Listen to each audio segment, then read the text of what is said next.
Incoming audio transmission. Something's happening, Tenno.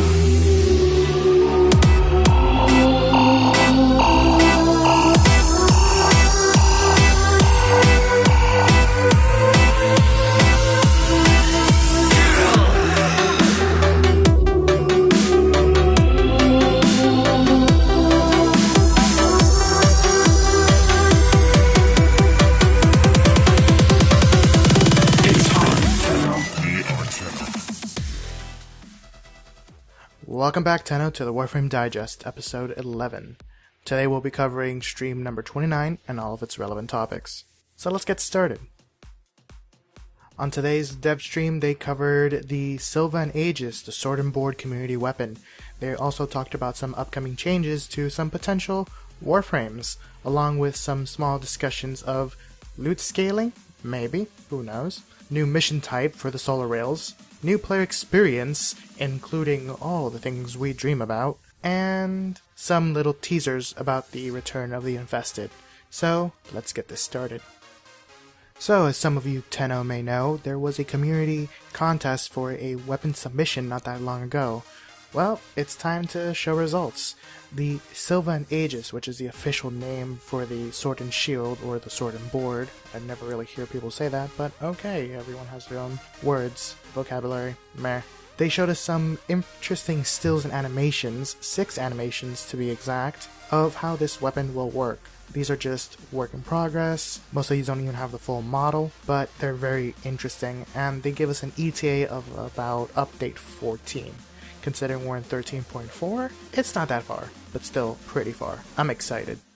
Along with some of these animation cycles, they were also talking about the emotions, the emoticon animations, the waving, bowing, things that we can do in-game or in the solar rails, the Vespa rails. And they said they're done. There's actually 8 confirmed animations. We don't know exactly what they are, but they're just ready and waiting to be implemented. The issue is where they're going to be implemented and with what. They talked about some more potential Warframe changes, and they confirmed that the next one in the line is Oberon. We don't know when these changes are going to come or how drastic these changes are going to be, but maybe this puts him up to par with some of the damage frames or more into a healer role. Again, no details, speculation, but changes are changes. Talking about changes, Nova may get some more tweaking still. After the most recent nerf, buff, or style change that Valkyr Prime has had, they feel that it still requires more tweaking. So, rejoice Nova users, or cry Nova haters? We still don't know yet. Along with that, they showed us some new information on Valkyr. Yes, the Iron Woman of Rage. The jokes that can be placed throughout her skill set. They talked about these changes coming in update 14, possibly, and I put possibly in there because they really don't seem very sure on the progress. They showed us a plethora of animations, and they just seem so overwhelming, so beautiful for Hysteria. It makes Hysteria a lot more interesting to look at, just from a user standpoint or from a spectator standpoint. So I'm awaiting these changes because I like Valkyr, and Hysteria is very floaty, especially when you're punching around and just flying in the air because of magic claws.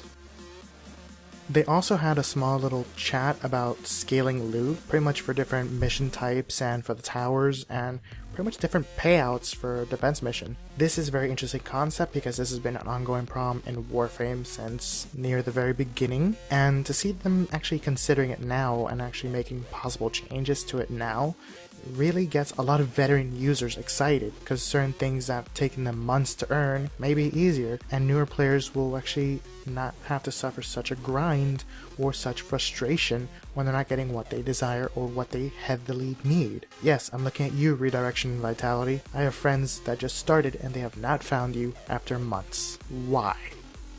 They also announced a new mission type for solar rails. No, the dark sectors are not changing. It's a mission rework to the conflict portion of the solar rails. Yes, the burn through the mission as quickly as possible with fast warframes that slowly got changed to mobile defense. Yes, that mission. They showed a new concept for a actual player versus player environment. Not the current pseudo player versus player where it's just a number game, an actual player versus player, you versus me, him versus I. And I don't know, it kind of has me like awestruck. They're talking about an attack defense method that'll be kind of Dota styled in the aspect that it'll use creeps. And these creeps will be the specters. Who else? And the creeps will actually have a ticket system where pretty much as you burn through the mission, you'll burn out the tickets. So wearing out the opposing specters kind of burns them out and has actual impact on the solar rail. It seems very interesting to see such a mechanic being developed into the game. And don't worry, it's not going to be flat out broken like the conclaves are currently. They'll offer a new mechanic that involves de-leveling all your gear. No, you're not losing everything.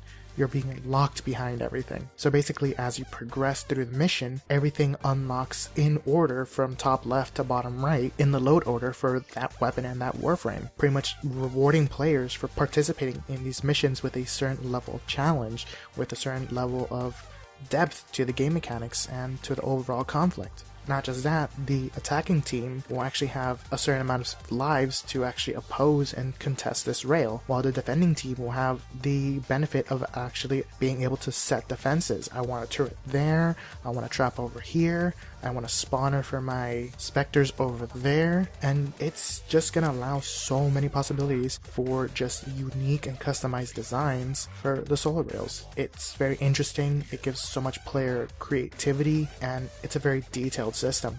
They even have some footage that you see in the background presently of how it works, how it's going to look, and how it's actually active right now in the dev cluster. A lot of people hate it, a lot of people love it. I understand PvP isn't for everyone. This is a mainly PvE oriented game, but this is something for some of us veterans that have no PvE to contest against, just each other. So I'm glad to see how this system is going to work. This actually gives these clans contesting for rails a more enjoyable and entertaining aspect for the whole entire solar conflict, and I'm giddy. Test Alliance, please ignore. Most likely they're just going to start storming everything, and hopefully another eclipse scenario doesn't happen.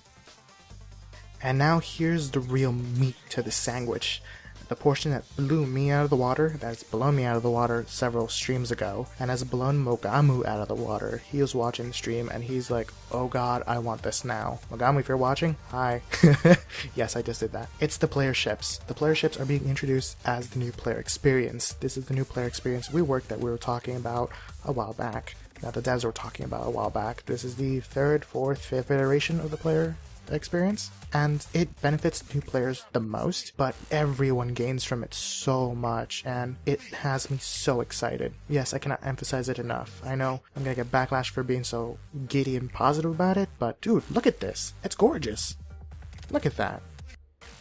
You can't deny that.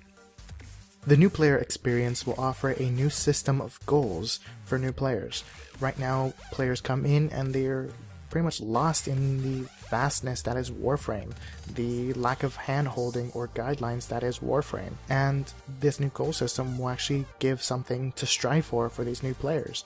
It'll give them a set series of objectives to actually expand and customize their ship, and this can vary from getting your arsenal unlocked, getting your foundry unlocked, getting the marketplace unlocked because you're communicating with Darvo and he's offering you these special deals, etc, etc. And it's just going to be so interesting to see these things progressive instead of instantly handed to you like it's been from the very get-go. It'll make new players feel like they've achieved something compared to just being lost in the star map.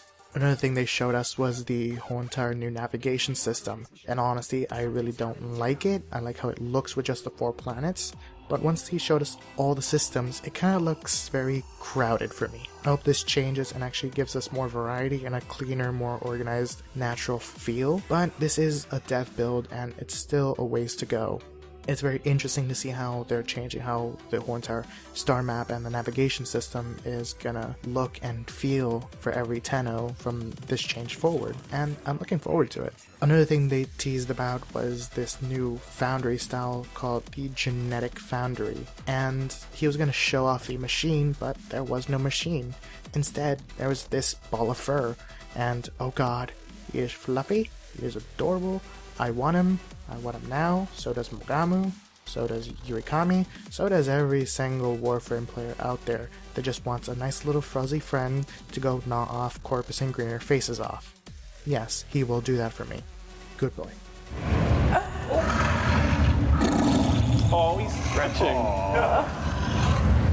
There are no exact dates on when this will be coming. It is aimed for update 14, along with every other change that they have anticipated and promised. Again, we're in 13.4, update 14 isn't necessarily that far away. I'll give it a month at most, or at least, whichever is more convenient. And I don't know, like, I'm excited. There really isn't much to say. The ship looks beautiful.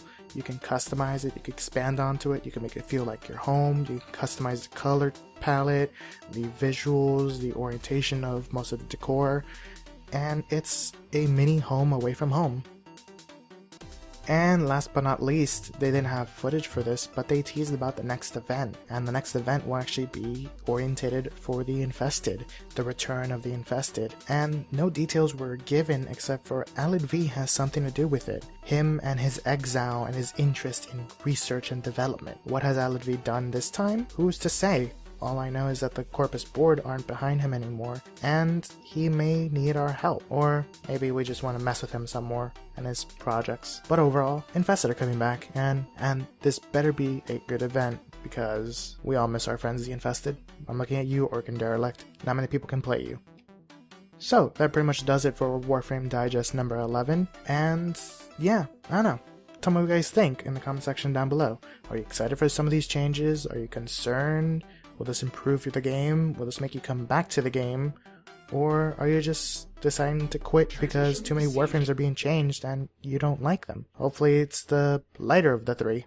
So that pretty much does it for me, and I'll see you guys in game. So have fun, ta-ta, and keep on grinding.